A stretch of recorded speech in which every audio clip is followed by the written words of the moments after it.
नमस्कार. ऐकू येत आहे? ऐकू येत आहे ना?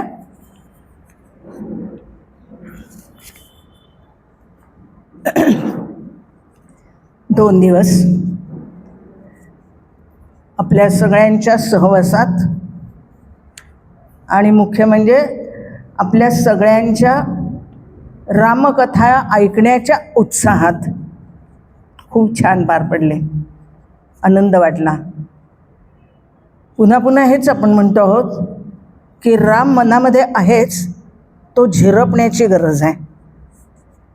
तो झिरपण्याची गरज आहे, म्हणजे सतत चिंतनाची गरज आहे. आणि म्हणून रामकथा श्रवण.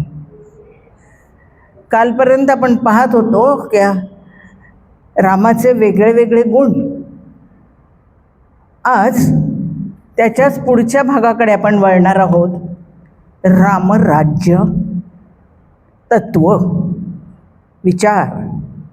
काय आहे रामराज्य? एक व्यक्ती नाही आहे. फक्त राम ही एक व्यक्ती म्हणून नाही, त्याचा आदर्श राज्य म्हणजे नेमकं काय आहे? बघा, अध्यात्म आहे, पण नुसतं अध्यात्म असूनही चालत नाही. कारण अध्यात्म ज्यांच्या म्हणजे जे अभ्यास करता आहेत किंबहुना तपस्या करता आहेत, अशा ऋषीमुनींची पण हत्या झाली की.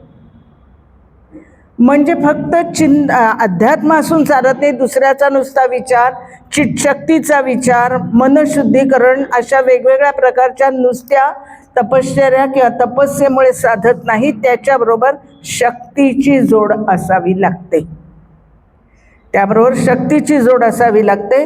आणि मगच, म्हणजे नुसती शक्ती असूनही भागत नाही. अध्यात्म आणि शक्ती ह्या दोन्ही गोष्टी जेव्हा एकत्र येतात तेव्हा रामराज्य तयार होतं. तत्वाचं राज्य तयार होतं. हे राज्य माझं आहे. या राज्याचा काही ना काही एक जबाबदार नागरिक म्हणून माझा काही ना काही कर्तव्याचा, धर्माचा भाग आहे आणि तो मी केला पाहिजे असं अयोध्येतल्या प्रत्येक नागरिकाला वाटतंय. अयोध्येतल्या प्रत्येक नागरिकाला वाटतंय. रघुवंशाचं वर्णन करताना की रघुवंश वाचताना असं लक्षात येतं की तिथे कर गोळा करणारे किंवा लोकांना जाणीव करून देणारे, लोकांना आठवण करून देणारे असे कुठलेही अधिकारी नव्हते. मी संपत्ती कमावली आहे, त्याचा मोबदला मला दिला पाहिजे. मी उपभोग घेतो आहे, त्यासाठी मी काहीतरी त्याचं काहीतरी दिलं पाहिजे, मोबदला दिला पाहिजे असं प्रत्येकाला जाणीव आहे. आणि त्यामुळे कुठलेही अधिकारी तिथे नेमलेले नाहीत, परंतु कर मात्र गोळा केला जातो. उत्स्फूर्तपणे लोक देतात. हे तत्व आहे, हा विचार आहे. कारण हे राज्य माझं आहे, हे राज्य माझं आहे आणि मी त्यासाठी केलं पाहिजे याची जाणीव प्रत्येकाला आहे. याची जाणीव प्रत्येकाला आहे. कारण ती रामाला आहे, कारण ती रघुवंशाची कुलपरंपराच आहे. कोणीही का जे पहिल्या दिवशी जायला तेच वाक्य पुन्हा एकदा सांगते की शोषण करणारे नाहीत, दोहन करणारे आहेत. ओरबाडणारे नाहीत, ओरबाडणारे नाहीत. सहज आठवलं मागे एक रेल्वे मंत्री होते आपल्याकडे. म्हणजे शोषण आणि दोहन या शब्दांमुळे फक्त सांगते, त्याचा काही फार विचार करण्यासारखं नाही, पण काय घडतं आणि रामराज्य का नाही आता हे कळावं म्हणून. रेल्वे मंत्री होते आणि ते म्हणले की म्हणजे आता हे रिझर्वेशन रेल्वेचं आपण करतो ना, आणि first class, second class, third class वगैरे असं सगळं असतं. ते म्हणले बघा, जास्तीत जास्त लोकांना सामावून घ्यायचे, जास्तीत जास्त पैसा आपल्याला रेल्वेसाठी मिळवायचा आहे आणि म्हणून त्यांनी वेगवेगळ्या पद्धत त्यांनी असं म्हटलंच होतं की सगळ्यांना सवलत मिळाली पाहिजे. म्हणजे काय करायचंय, जागा कुठलीही रिकामी ठेवायची नाही, खालच्यानं वर पाठवायचं, वरच्यानं वर पाठवायचं, म्हणजे फर्स्ट क्लासपर्यंत रिझर्वेशनवाल्यांना पोचवायचं. हां, आणि त्यामुळे म्हणजे ह्याच्यात समता नव्हती, सगळ्यांना सारखा न्याय देणं वगैरे हा दृष्टिकोन अजिबात नव्हता. दृष्टिकोन असा होता की सर्व प्रवाशांकडून पैसा रेल्वेला जास्तीत जास्त मिळाला पाहिजे, आणि म्हणून काहीही सवलती द्यायच्या, काहीही करायचं असं घडलं. त्यांनी लोक संतुष्ट झाले नाहीत, त्रासच झाला. हे शोषण आहे हो ना. परंतु सगळ्यांना समाधानी ठेवून, म्हणजे जी आपल्याला खुलबर्दाची कहाणी माहिती आहे ती काय वेगळी सांगायला पाहिजे असं नाही. इतक्या छोट्या छोट्या गोष्टीतून आपल्याला काही ना काही धडा मिळत जातो. श्रावणातलीच कथा आहे खुलबर दुधाची. सगळ्यांना तृप्त करून वाहिलेलं दूध गाभारा भरू शकतं. म्हणजे ह्या प्रतिकात्मक कथा असतील, परंतु तो विचार हा महत्वाचा आहे. आणि हा विचार हे एक तत्व आहे. हा विचार हे एक तत्व आहे.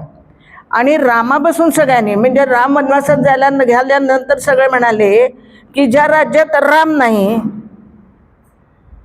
ते राज्य असूच शकत नाही. मग राम वनात जाणार आहे, मग आम्ही वनात जातो, तिथे राज्य निर्माण होईल रामाचं. जिथे राम आहे तिथे होईल. मग राम हे काय आहे? अध्यात्म आणि शक्ती. कोदंड त्यांनी कधीही खांद्यावरचा उतरवलेला नाही. म्हणजे सीतेने विचारलं होतं ना वनामध्ये आल्यानंतर की इथे धनुष्य कशाला हो तुमच्या बरोबर पाहिजे. त्यांनी सांगितलं, मी काल परवाही सांगितलं, पुन्हा आठवण करून देते की क्षात्र धर्म सोडलेला नाही, मी फक्त वनात आलो आहे ना, मी राज्यावर नाही. पण म्हणून माझा स्वधर्म जो आहे तो मला पाळायलाच पाहिजे. अन्यायाच्या विरोधात मला हत्यार उचललंच पाहिजे. आणि म्हणून ते मी माझ्याजवळ सतत ठेवले. आणि तो कोदंडधारी राम आपल्याला नेहमी माहिती आहे. दुसऱ्याचा विचार करणारा, कोमल हृदयी आहे, आईवडिलांची आज्ञा पाळणारा आहे, सीतेशी अनन्य आहे, बंधुप्रेमामध्ये अग्रगण्य आहे, सगळं भावांबद्दल त्याच्या मनामध्ये विलक्षण प्रेम आहे, आणि विश्वास आहे. मुख्य म्हणजे विश्वास. कुटुंब जर आपल्याला टिकवायचं असेल तर परस्पर विश्वास खूप गरजेचा आहे. परस्पर विश्वास खूप गरजेचा आहे. सहज जाताना एक असाच अभ्यासू एक व्याख्यान ऐकताना त्यांनी असं वाक्य म्हटलं होतं की रामावर कशावरून हो तुमचा राम एवढा मोठा म्हणता तुम्ही, काहीतरी कल्पना केलेल्या आहेत वगैरे आणि त्याला तुम्ही मोठा म्हणता, असं काहीतरी विचित्र विधानं करणारी माणसं आपल्या अवतीभोवती अनेकदा असतात. अशा शंकेखोर आणि संशयित इस्मांना त्यांनी अंधाराची उपमा दिली. त्या वक्त्यांनी त्यांना हे अंधार म्हणजे अंधार आहे, काळोख आहे, यांच्या मनामध्ये प्रकाशच नाही. आणि त्यामुळे त्यांना हा सूर्यवंश कळणारच नाही कधी, कारण ते संशयामध्येच आहेत, सातत्यानं संशयाच्या अंधारामध्ये आहेत. आणि त्यामुळे त्यांना हा प्रकाशित सूर्य दिसणारच नाही. त्यामुळे रामाचे गुण त्यांच्या कधी लक्षातच येणार नाही. अर्थात अशा लोकांना फार महत्त्वही द्यायचं नसतं, हे बरोबर आहे.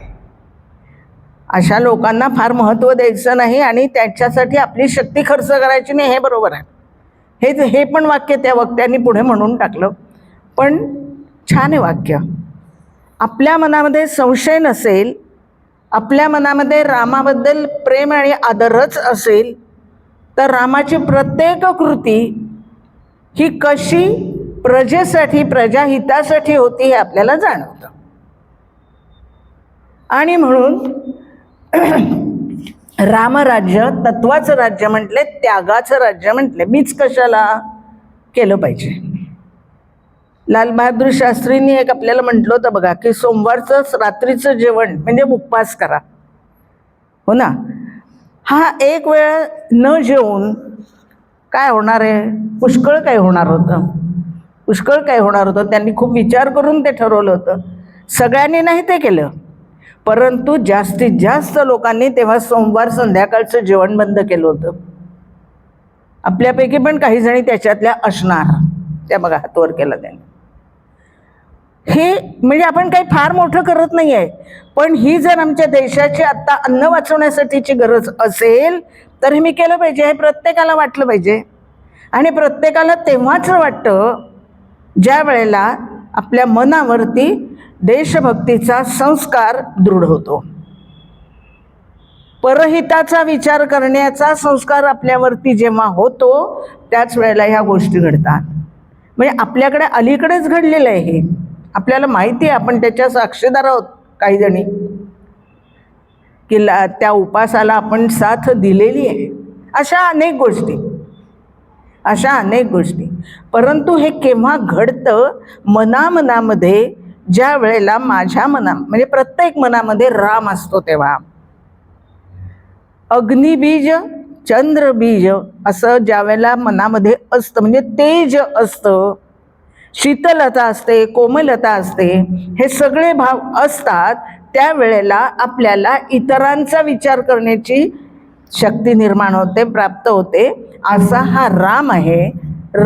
म सांगितलं मी परवासारखंच की ओमचे जे फायदे आहेत ना ते रामचे आहेत. आणि म्हणून रोज 108 वेळा रामाचं नाव घ्यावं. रामरक्षा तर कवच आहेच, रामरक्षा हे कवच आहेच, आणि हे आता आपण केलं पाहिजे. परवा कोथरूडमध्ये एका कार्यक्रमाला गेले होते. तिथं एकतरी अध्यात्म मंडळ आहे कोथरूडमध्ये, आणि त्यांनी राम नाम एक विचार घरोघर पोचवायचा म्हणून एक अजय बुवा रामदासींचं फक्त रामनाम या विषयावरती एक व्याख्यान ठेवलं होतं. आणि तेव्हा त्यांनी असं म्हटलं की हा उपक्रम मला का सुचला. आणि मग शनिवारी काहीतरी ते राम कुठला आपल्या कोथरूडवर बेडेकर गणपतीजवळचं कोणता राम आहे, सदिच्छा राम मंदिरामध्ये दर शनिवारी रामरक्षा आणि भीमरूपी म्हणायचं आणि एक माळ जप करायचा. आणि असं ते करतायत. आणि सुदैवाने मी असं म्हणेन की मी 1.5 वर्षापूर्वी हा उपक्रम मी म्हणजे आम्ही असं म्हणूया, आम्ही हा उपक्रम आमच्या सोसायटीत सुरू केला आहे. आणि अखंड 1.5 वर्ष मंगळवार आणि शुक्रवार 12-13 जणी रामरक्षा पठणाला एकत्र येतो, रामरक्षा म्हणतो, एक माळ जप करतो आणि भीमरूपी म्हणतो. आता तुम्ही म्हणाली ह्याच्यातून काय, तर सामूहिक प्रार्थनेतून खूप मोठी ऊर्जा तयार होते हे आपल्याला माहिती आहे. आणि हे नुसतं माहीत असून चालणार नाही, हे आपल्याला आता कार्यान्वित करण्याची खूप गरज आहे. आत्ता आपण जागं होणं आणि संघटनात्मक काम करणं, एकत्र येणं ही काळाची गरज आहे. दिवसेंदिवस किंबहुना दररोज आपण वर्तमानपत्र वाचल्यानंतर आपल्यावर आक्रमण करायला जे उत्सुक आहेत अशांच्या काही वचनं आपल्याला ऐकायला येतात, त्यांच्या कृती आपल्याला दिसतात. कुठे टिपू सुलतानचं एखादी तसबीर लागते, कुठेतरी नमाज पडण्याची वेळ झाली आहे म्हणून आम्ही एकत्र येऊन नमाज पडते वगैरे. हे घातक आहे. आपल्याला खूप त्रासदायक आहे. आज आपण जागे झालो नाही तर स्त्री सन्मान ह्या गोष्टी खूप दूरच्या राहतील. आणि आत्ताच जाग होण्याची गरज आहे, आत्ताच संघटित होण्याची गरज आहे. आणि म्हणून रामकथा ऐकण्याची गरज आहे, कारण ते तत्वाचं आहे आणि प्रजेच्या हितासाठी आहे. हा विचार प्रजेच्या हितासाठी आहे. सगळ्या आधुनिक सेवा काय ज्या काय असतील, किंवा आपण सौख्य काय म्हणतो आपण ऐहिक अशा कितीही सुविधा आपल्या भोवती असल्या तरी सुद्धा मनशांती मिळतेच असं नाही. ती मनशांती रामचरित्र देतं. त्यामुळे आपलं मन शांत होतं, स्थिर होतं. आणि आज मला खूप बरं वाटतंय असं वाक्य येते. एसीत बसले तरी घाम आलाय, एसीत बसले तरी स्वस्थ वाटत नाही, हे वाक्य तोंडातून येणार नाही. हे खूप गरजेचं आहे, हे खूप गरजेचं आहे. वनामध्ये काय अडचणी नव्हत्या का? होत्या ना, आल्या होत्या. पण हे मी स्वीकारलंय. 14 वर्ष मला तिथे राहायचं आहे, आज्ञापालन करायचं आहे. हे सगळं त्यांनी केलं, सीतेसह केलं, हो ना. आणि त्या सगळ्या परिवारांनीच वेगवेगळ्या पद्धतीने वनवासच भोगलाय. नंदीग्रामामध्ये भरत गेला असेल, शत्रुघ्न राजवाड्यात राहत असला तरी सुद्धा व्रतस्थ आहे. राम येईपर्यंत मला हे राज्य सांभाळायचं आहे, मी फक्त सेवक आहे. मी सेवक आहे हे महत्त्वाची भूमिका निभावणं हे खूप कठीण आहे. आणि ते ह्या कुटुंबामध्ये सगळ्यांनी केलं. आपल्याला नाही का जमणार? जमेल. म्हणून राम आदर्श आहे, तो मानव आहे आणि मी एक मानव आहे, तर त्याच्या आदर्शानुसारचा मला त्याचं अनुसरण करता येईल हा विश्वास मनामध्ये निर्माण झाला की आपल्याला हे अनुसरण करता येणार आहे. जी काही आपत्ती येईल, जो काही प्रसंग येईल त्याला मी सामोरं जाईन समाधानाने, कारण ती आली आहे आणि ती निभावणं ही माझी आता जबाबदारी आहे. कोणालाही दोष न देता, कोणालाही दोष द्यायचा नाही, ते आपलं कर्म आहे आणि त्यामुळे ते झालं आहे. म्हणून ह्याला त्याला दोष देण्यामध्ये कोणीही काय ते कैकेयीला गरज होती, कोणीही पुन्हा हे वाक्य म्हटलेलं नाही. कैकेयीला दोष कोणीही पुन्हा दिलेला नाही. कारण काही असू दे, रामाला वनात जाण्याला निमित्त कोणाचंही असू दे, परंतु कोणतंही निमित्त असलं तरीही कोणीही दोषारोप केलेला नाही. इतकं संयत जीवन जगणारं हे कुटुंब आहे. हे इतकं संयत जीवन जगणारं हे कुटुंब आहे कारण दृढ विचार आहे मनामध्ये.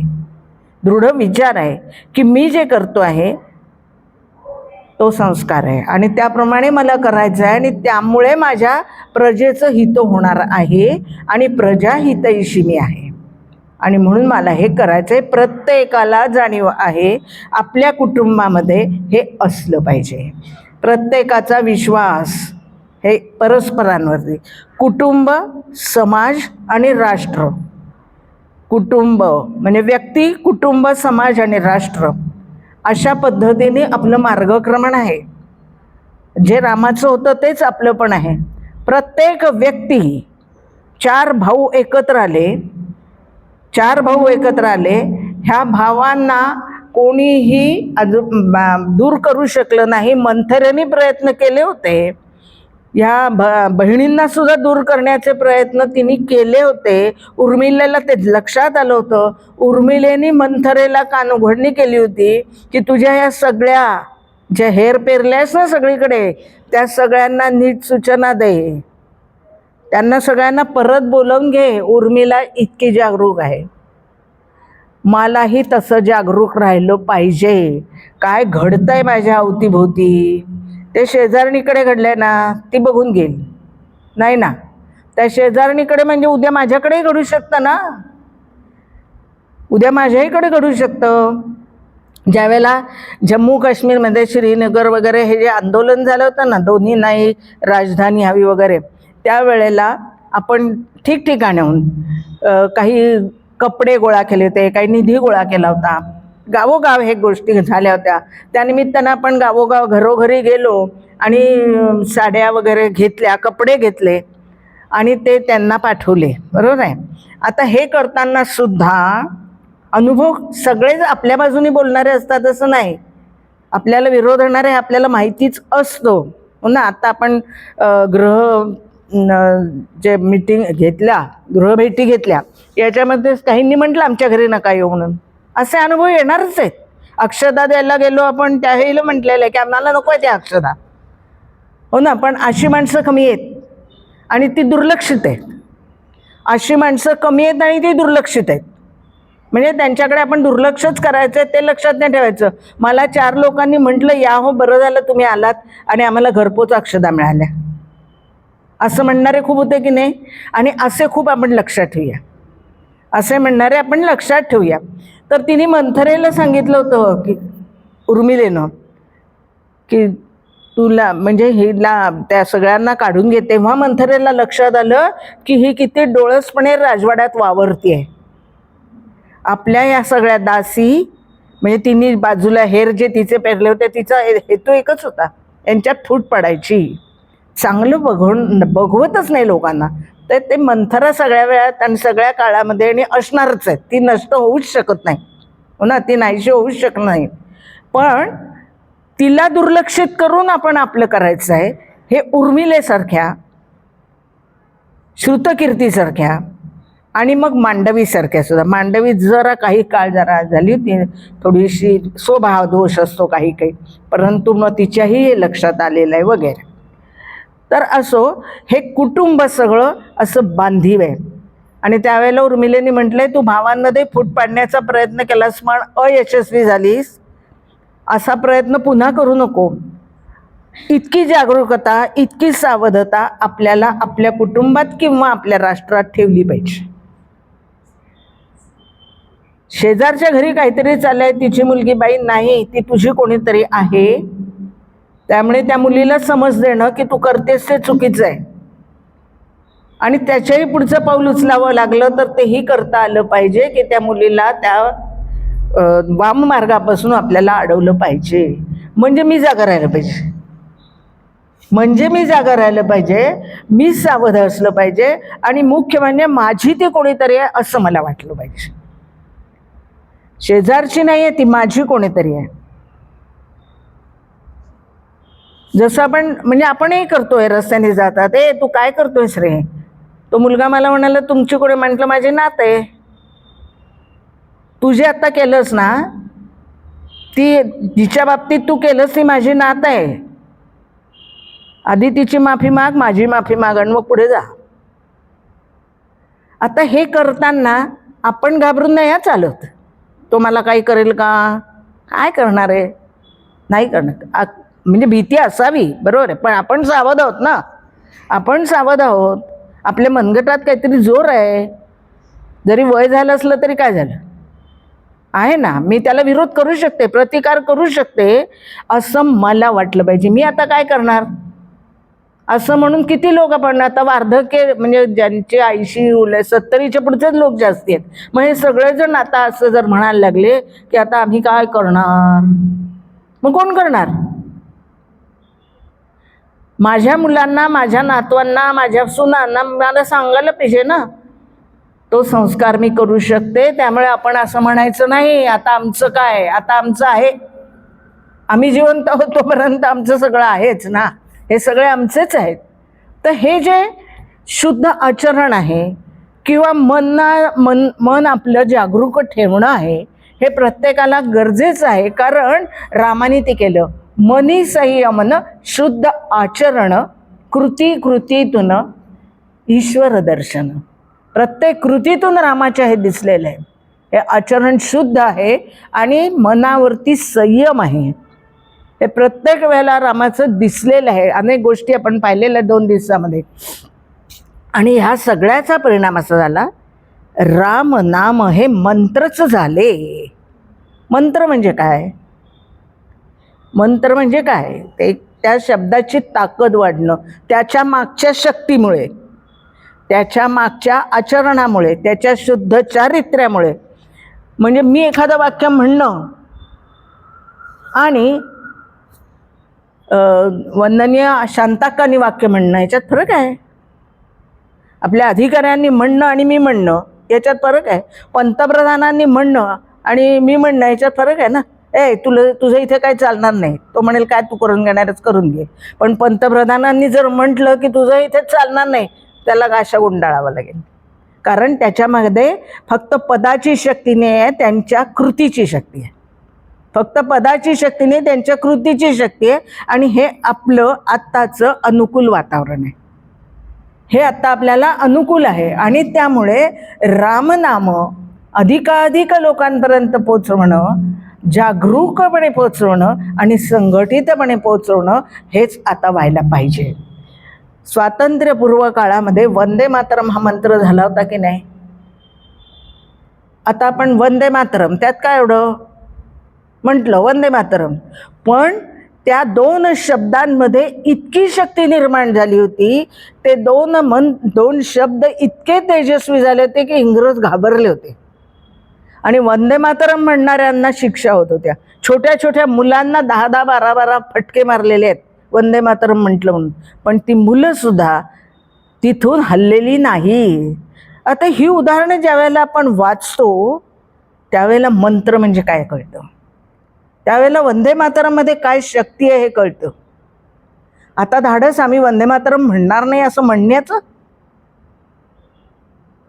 ह्या देशात राहून इथलं मीठ खाऊन वंदे मातरम आम्ही म्हणणार नाही असं म्हणूच कसं शकता?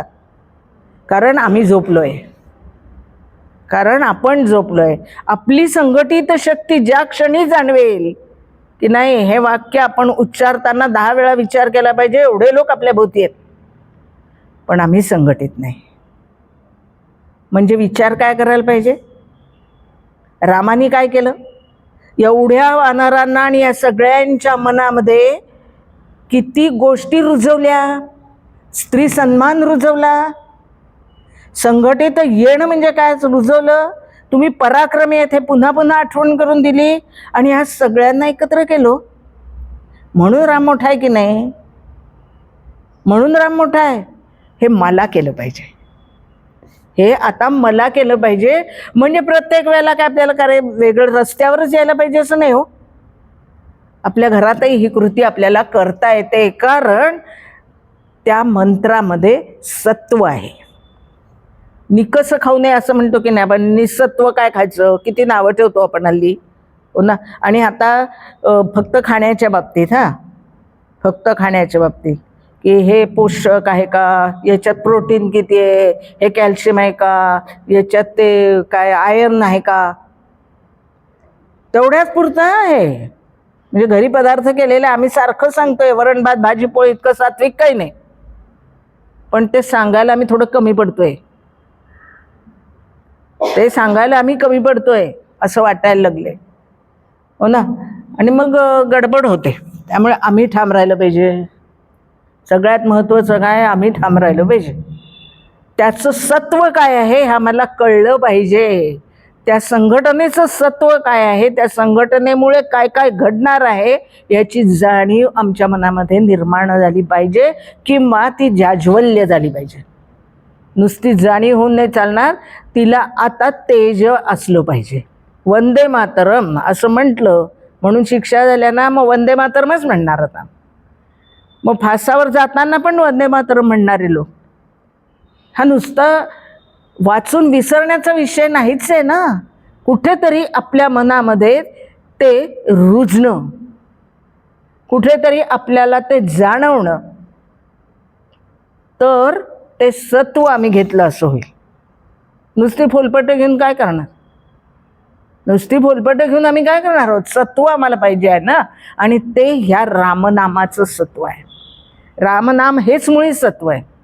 कारण राम ही व्यक्ती नाही आपल्या डोळ्यासमोर येत, तो कसा वागला हे डोळ्यासमोर येतं. कुठे पाहिलंय आपण? तो घन निळ आहे, सुंदर आहे, डोळे आहे असे होते, वर्णन नुसतं वाचलेले, तसबिरीमध्ये पाहिलेले, ते पण कल्पनेतलंच आहे ना. तेव्हा कुठे फोटो होते? नव्हते ना. कल्पनेनेच काढलेली आहेत ना ही सगळी चित्र. पण तरी तो सुंदर राम कशामुळे लक्षात राहिला? तो घननिळे म्हणून नाही लक्षात राहिला, तो आज्ञापालक होता म्हणून लक्षात राहिला, तो मुनिजन विश्राम होता म्हणून लक्षात राहिला, तो कोदंडधारी म्हणून लक्षात राहिला, त्यांनी वनवासी बांधवांना एकत्र केलं म्हणून लक्षात राहिला, आणि अन्यायी आणि अत्याचारी अशा रावणाचा वध केला म्हणून लक्षात राहिला ना. राम म्हटल्यानंतर आपल्या डोळ्यासमोर चित्र नाही, पराक्रम लक्षात येतो. पटकन अनेक गोष्टी आठवून जातात, अनेक गोष्टी आठवून जातात. आणि म्हणून राम हे तत्व आहे, राम हे सत्व आहे. आणि राम मनामध्ये जागवण्याचा एक प्रवाह आहे.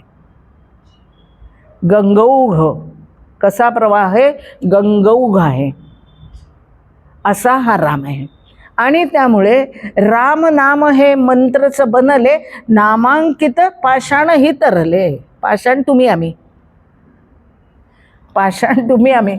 कथा ती एक आपण वाचतो की एकावर राम लिहिलं, दुसऱ्यावर म लिहिलं खडकांवरती. म्हणजे आहे, खडकांचा बांधलेला आहे, बरोबर आहे, परंतु ती प्रतिकात्मक कथा आहे. मग रामाची ती कथा आपल्याला नेहमीची माहिती आहे. राम म्हणला तर सगळेजण करतायत, मी पण एक दगड टाकतो. सगळेजण पुलाला मदत करतायत आणि माझ्या सीतेला आणण्यासाठी करतायत, तर मलाही काहीतरी हातभार लावला पाहिजे, मग दगड मी पण टाकतो. रामाने खडक सोडला पाण्यात, तो गेला खाली. फजिती झाली ना, तरंगला नाही. रामाची फजिती झाली. आपली फजिती कोणी पाहिली की बरं नाही वाटत. त्यांनी सहज इकडे तिकडे पाहिलं, शेजारी मारुती, तो रामाशिवाय कुठे राहतोय. त्यांनी म्हटलं तू केव्हा आलास? तुम्ही दगड सोडलात तेव्हा चालू म्हणा. तुम्ही दगड सोडलात तेव्हा चालू म्हणजे यांनी पाहिलं. तो म्हणला हो, तुम्ही ज्याला सोडलंय तो बुडणारच आहे. तुम्ही ज्याला सोडलंय तो बुडणारच आहे. तरणार कोण? ज्याला तुम्ही जवळ केलेत तो. तरणार कोण? ज्याला तुम्ही जवळ केलेत तो. मग काल मी म्हटलं होतं केवटाचं एक वाक्य सांगायचं राहिलं. ते केवट होता, पलीकडे जायचं होतं ना. तो म्हटलं मी नाही तुम्हाला घेणार. ती बाकीच्या गोष्टी सोडून द्या की तुमच्या धुळीमुळे माझ्या नावेची स्त्री झाली तर माझ्या उदरनिर्वाहाचा, ह्या बाकीचा गमतीचा भाग सोडून द्या. पण तो केवट काय म्हणाला की तुम्ही मला काही देऊ नका, कारण आपल्या एथिकप्रमाणे आपण समव्यवसायी आहोत. रामाला तो केवट म्हणाला आपण समव्यवसायी आहोत. आता त्या सीतेला जरा थोडंसं वाईट वाटलं की असं काय म्हणतोय हा नावाडी, आणि हा रामाला पण म्हणतोय आम्ही सारखे आहोत. तो म्हणला की मी नदीच्या पार नेतो, तुम्ही भवसागर तारून नेता. आपण दोघंही समव्यवसायी आहोत आणि त्यामुळे तुमच्याकडून मी काहीही घेणार नाही. तुम्हाला नदी पार नेतो पण तुमच्याकडून मी काही घेणार नाही. बघा कथा खरंच घडला की नाही संवाद माहीत नाही, पण तुम्हाला मला काहीतरी सांगून गेला की नाही. आम्हाला काहीतरी सांगून गेला की राम आणि केवट, त्या केवटाने सुद्धा किती विचार केलाय रामाबद्दल की हा रामच आपल्याला तारून नेणार आहे. कशामुळे? त्याच्या जीवन पद्धतीमुळे, त्याच्या रूपामुळे नव्हे, त्याच्या गुणांमुळे. हे वैशिष्ट्य आहे आणि म्हणून ते सत्व आहे आणि ते सत्वच आपल्याला तारून नेणार. आपल्याला त्यात ते सत्वच तारून नेणार. आता मृत्यू तर येणारच आहे, परंतु तो कोणत्या पद्धतीने यावा ते पण दैवाधीन असलं तरीही कुठेतरी समाधान. होय, राम माझं नक्की करेल. आत्ताच एक वाक्य मी म्हटलं की राम करून घेईल कदाचित पुढच्या वर्षी. असं वाटतंय की यंदाच आता फक्त रामायण सांगावं आणि थांबावं. पण पुन्हा असं वाटलं की कशाला थांबायचं, राम करून घेणार असेल तर सांगू की. रामकथा सांगायला अडचण काय, कारण ती आहेच मुळी तशी. आपल्याला खूप ऊर्जा देणारी, खूप ऊर्जा देणारी. थकवा वगैरे काही राहतच नाही शिल्लक. हो ना, असं वाटतं आता कसं जमेल ना संध्याकाळी जायला. एक क्षणभर मनामध्ये विचार येतो की दिवसभर इतकं दमलेलं आहे, इतकं झालंय, आता जमेल ना. पण पुन्हा 4 वाजले की उत्साह येतो, नाही चला तयारी करायला हवी. तर एकदा पुन्हा नजर फिरवायला हवी आपल्या विचारांचे का मांडायचे त्याच्यावर, आणि आता निघायला हवं.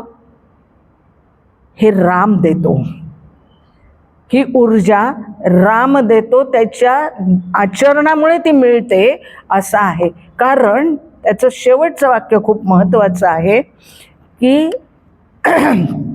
राजांमधला योगी आहे. राजांमधला योगी. योगी कोणाला म्हणायचं हो? आपल्याला माहिती आहे योगी कोणाला, जो निस्पृह जीवन जगतोय, उपभोग शून्य जीवन जगतोय. खायला हवंय की नाही हवंय, झोपायला हवंय की नाही हवंय, पण ते मिळालं नाही तर अस्वस्थ होत आहे का नाही, आज बाई 2च तास झोप झाली, असं नाही होत. जो योगी आहे तो निरपेक्षपणे जगत असतो. हा कोण आहे? राजांमधला योगी, म्हणजे राज्यकारभार करतोय, सिंहासनाधिष्ठित आहे, वैभव आहे, परंतु ते वैभवामध्ये लिप्त नाही, त्या वैभवामध्ये लिप्त नाही. तसा तो योगी आहे आणि योग्यांमधला राजा आहे. राजा कोण? सर्वश्रेष्ठ पद म्हणजे राजा. हो ना, सर्वश्रेष्ठ, त्याला आपण राजा म्हणतो. तर योग्यांमधला म्हणजे अनेक योगी आहेत आणि त्यातला श्रेष्ठ कोण? राम. राजांमधला योगी आणि योग्यांमधला राजा. बघा कशी कल्पना आहे. राजांमधला योगी, निरपेक्ष जीवन जगणारा, आणि योगी असे अनेक लोक निरपेक्ष जीवन जगणारे आहेत. त्यातला अत्युच्च पदावर कोण? राम. त्यातल्या अत्युच्च पदावर कोण? राम. राजांमधला योगी आहे, योग्यांमधला राजा आहे, योगी राज श्रीराम. योगी राज श्रीराम असा तो आहे. आणि त्यामुळे आता आपल्याकडे आपल्याला असं वाटायला लागलेलं आहे, म्हणजे मला तरी असं वाटायला लागले की म्हणजे काय होतं, त्या मार्गाचा अवलंब करणारे जे आहेत ना, त्यांना कळलंय मुळात काय आहे. म्हणजे हे सगळं दुःख किंवा ही सगळी देशाची दुरावस्था म्हणूया आता, म्हणजे विकास वगैरे काय म्हणायचं, रस्ते उत्तम आहेत, विमानतळ छान, सगळं भौतिक सगळं खूप छान छान चाललेलं आहे, तरीही आनंदात आहोत का? तरीही आम्ही आनंदात आहोत असं होत नाही आहे. म्हणजे काय कमी आहे तर कुटुंब, व्यक्ती म्हणून आम्ही कुठेतरी कमी आहोत. व्यक्ती, मी संस्कारित असणं, मी एक मानव म्हणून जगणं, हे कुठेतरी कमी पडत आहे असं लक्षात आलं. मग कुटुंब संस्था हा पाया आहे ना देशाचा, तर कुटुंब संस्था ही स्थिर राहावी म्हणून आता एकत्र कुटुंब, विभक्त कुटुंब वगैरे हा भाग म्हणजे काय म्हणायचं, आता आपल्याला लहानपणी होतं नागरिक शास्त्रामध्ये, एकत्र कुटुंब पद्धतीचे फायदे काय, विभक्त कुटुंब पद्धतीचे फायदे काय, त्याचे तोटे काय, हा विचार आपल्या डोक्यातून आता गेलाच. कारण आता दोघांनी राहणं आणि ते दोघं एकत्र राहत आहेत, हेही कुटुंब आहे असं म्हणायची वेळ आली. हे दुर्दैव. इतकी अनास्था कुटुंबाबद्दल ही कोणामुळे निर्माण झाली? आपल्यातला राम गेला म्हणून. आपल्यातला राम गेला म्हणून ही अवस्था निर्माण झाली. ह्या सगळ्या गोष्टी पुन्हा एकदा आठवणं म्हणजे राममंत्र जपणं. त्यामुळे कुटुंब संस्था स्थिर राहावी, भक्कम राहावी म्हणून मातृशक्ती जागी होण्याची गरज. म्हणून मातृशक्तीनं जागी होण्याची गरज आहे. कितीतरी उदाहरणं आपल्याला माहिती असलेली आहेत. माहिती आहे की माझा मुलगा, म्हणजे तिने सांगितलं की तू परतच कसा आलास, मला तू उत्तर राजा परत आला, मुलगा परत आला. आईने सांगितलं परत युद्धावर जा, मेलास तरी चालेल, माझी कूस केव्हा धन्य होईल, जेव्हा तू पराक्रमी आहेस असं लोक म्हणतील तेव्हा. पराभूत पळपुटा म्हटलेलं मला नाही चालणार, पळपुटा म्हटलेलं मला नाही चालणार, आणि त्यामुळे तू युद्धावर परत जा. तो म्हणतो आई मी तुझा एकुलता एक मुलगा असेल, पण क्षत्रिय आहेस आणि एका क्षत्रियाला मी जन्माला घातलंय, त्यामुळे युद्धावर परत जायचं. आणि तिने त्याला युद्धाला पाठवलेलं आहे, तिने त्याला युद्धावर पाठवलेलं आहे. आणि ही आई आपल्या लक्षात राहायला पाहिजे. चापेकर तिन्ही भावांना फाशी झाल्यानंतर आई म्हणते चौथा असता तर तोही दिला असता, मला आणखीन एक मुलगा असता तर तोही देशासाठी दिला असता, असं म्हणणारी आई आपल्याकडे आत्ताही आहे ना. हे सगळं आम्ही का विसरलो? कारण आमच्या मनात राम गेला. आमच्या मनामधला राम गेला. सकाळी उठल्यापासून झोपेपर्यंत राम म्हणेपर्यंत, राम प्रहरापासून राम म्हणेपर्यंत राम आमच्या दैनंदिन जीवनामध्ये आहे, हेच आम्ही विसरलोय. हेच आम्ही विसरलो. व्याख्यानात काही राम नव्हता असं आपण म्हणून घरी बसतो, कारण व्याख्यानात सुद्धा राम आहे. व्याख्यानात सुद्धा राम आहे. म्हणजे काय? तेज आहे. म्हणजे काय? विचार आहे. हो ना. म्हणजे राम हे तत्व आहे, राम हा विचार आहे. आपल्या आता लक्षात आलं असेल की हा राम शब्द कशा पद्धतीनं आपण वापरतो हे आपल्या लक्षात आलं असेल. काही राम नव्हता बाई तिथे, त्यामुळे आले परत. मग कोणता राम शोधत होतो आपण? जिथे जाऊ, ज्या कार्यक्रमाला जाऊ, गाण्या असेल काय कुठेही जाऊ, पण तिथे आपल्याला ऊर्जा दिसली पाहिजे, तिथे काहीतरी सकारात्मकता दिसली पाहिजे. आणि असं असेल तेव्हा आपण म्हणतो राम आहे, हा तिथे काहीतरी, म्हणजे राम होता बा, आजच्या बोलण्यात काहीतरी राम होता. आपळेबाबांचं काय कीर्तन झालं, राम होता त्या कीर्तनात. म्हणजे ते रामावरचं आख्यान नव्हतं, पण कीर्तनात राम होता, रस होता, सकारात्मकता होती, ऊर्जा होती, म्हणजे राम होता. हा राम शब्द असा आहे. आणि म्हणून ते तत्व सत्व असं सगळं आहे. आणि असं जेव्हा होतं, असं जेव्हा असतं, त्यावेळेला ते रामराज्य असतं. सगळे कोणी पहा, काय हवंय तुम्हाला? गांधींनी म्हटलं रामराज्य निर्माण व्हावं. सगळेजण म्हणतात रामराज्य, आम्ही पण म्हणतो रामराज्य हवं. आपोआप होईल? आपोआप नाही होणार ना. कोणी चमत्कार करणारच नाही आहे. त्या रामराज्यासाठी मी एक घटक आहे.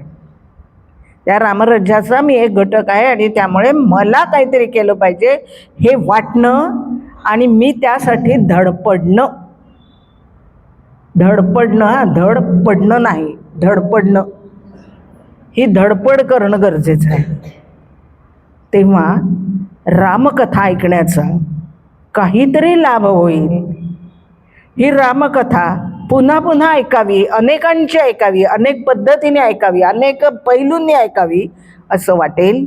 आणि त्यामुळे शेवटचाच पुन्हा एकदा मन अवध, नेहमीचा श्लोक हो ना, मन अवध मन लंका, मन रावण मन श्रीराम, मन रावण मन श्रीराम, मन के अंदर नित चलत है देवासुर संग्राम.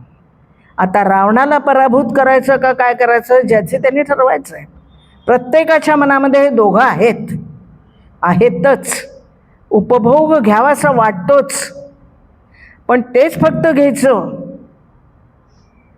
की हे उपभोग तात्पुरता आहे, दीर्घकाळ आनंद देणारा नाही. तर रामच आहे दीर्घकाळ आनंद देणारा. म्हणून त्या रामाचा विजय करायचा हे ज्याचं त्यांनी ठरवायचं आहे. आणि त्यामुळे ह्या दोन ओळी आपण कायमसाठी लक्षात ठेवूया की आपल्या मनामध्ये राम आहे, आपल्या मनामध्ये रावण आहे, आपल्या मनामध्ये अयोध्या आहे, आपल्या मनामध्ये लंका आहे. लंकेचा मोह असतोच आहेच. घरी जाता किती छान छान रोषणाई दिसली की डोळे सुखावतात, ते तात्पुरतं. मी नेत्रदीपक आहे, छान आहे, नयनरम्य आहे, डोळ्यांना सुखावणार आहे, तात्पुरतं. त्याच्यातच पुन्हा रमून राहायचं का? पुन्हा पुन्हा तिथे येऊन ती रोषणाई पाहिजे का? नाही. पुढे आपल्याला जायचं, आपलं कर्तव्य आपल्याला करायचंच आहे.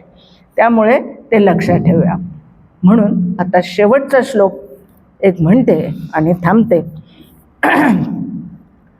कथा राघवाची सदाशिव पाहे, कथा राघवाची सदाशिव पाहे, तळी ऐकता शेष थकीत आहे.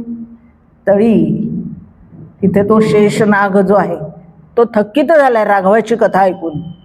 कथा श्रेष्ठ हे ऐकता दोष जाती, कथा श्रेष्ठ हे ऐकता दोष जाती, ज्यांनी सुकृती ऐकुनी धन्य होती. आपल्या हातून चांगलं काही घडलं कोणाच्याही हातून तर धन्य वाटतं की नाही. तर अशी ही राघवाची कथा आहे. ती सदाशिव पाहतोय. सदाशिवाने राघवाला पूजावं, राघवाने सदाशिवाला पूजावं. विलक्षण आहे. दोघंही श्रेष्ठ, पण दोघंही परस्परांना ओळखून आहेत, सगळ्यांचे गुण ओळखून आहेत आणि ओळखल्यामुळे अधिक जवळचे आहेत. हो ना. म्हणून रामेश्वर आहे. धन्यवाद.